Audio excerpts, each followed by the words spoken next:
Asbabun nuzul adalah sebab turunnya ayat. Jadi ayat Al-Quran yang diturunkan untuk menjawab sebuah problem atau masalah yang terjadi pada diri Rasulullah dan para sahabat.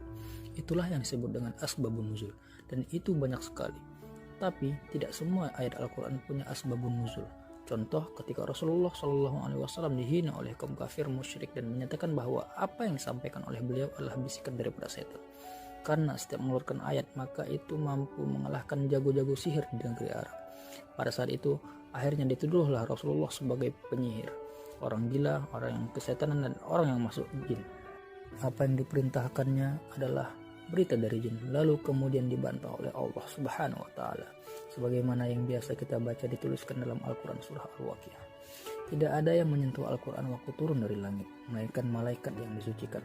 Tidak ada setan yang menyentuhnya dari langit sampai turun ke bawah dan diturunkan langsung dari Allah Subhanahu wa Ta'ala.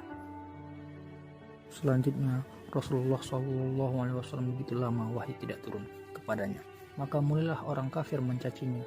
Nah Muhammad, kamu gak dapat lagi wahyu, kamu gak dapat lagi info dari Tuhanmu, begini dan begitu. Lalu kemudian turunlah ayat wadduha walaili idza saja ma wadda'aka rabbuka wa ma qala. Sekali Tuhan tidak pernah meninggalkanmu dan membiarkanmu Muhammad. Itu jawabannya. Itu yang disebut dengan asbabun nuzul. Cuman tidak semua ayat Al-Quran itu ada sebabnya dulu baru diturunkan. Tidak tahu-tahunya bisa saja turun.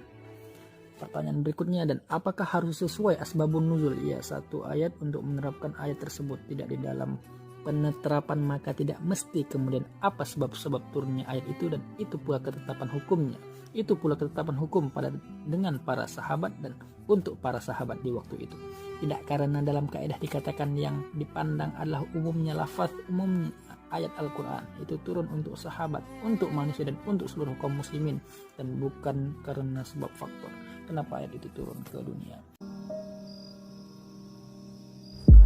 Adapun macam-macam asbabun nuzul dan contohnya ialah ta'adud al-asbab wal al-nazil wahid. Ta'adud al-ashab wal al-nazil wahid adalah beberapa sebab yang hanya melatar belakangi turunnya satu ayat atau wahyu. Dalam hal ini turunnya wahyu bertujuan untuk menanggapi beberapa peristiwa atau sebab. Contohnya ialah dalam surat Al-Ikhlas ayat 1-4.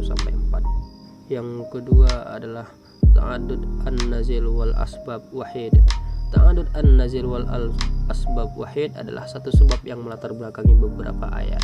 Contohnya terdapat pada surat Ad-Dukhan ayat 10-15 dan 16. Asbabun nuzul ketiga ayat tersebut terjadi pada saat kaum Quraisy durhaka kepada Nabi Muhammad SAW.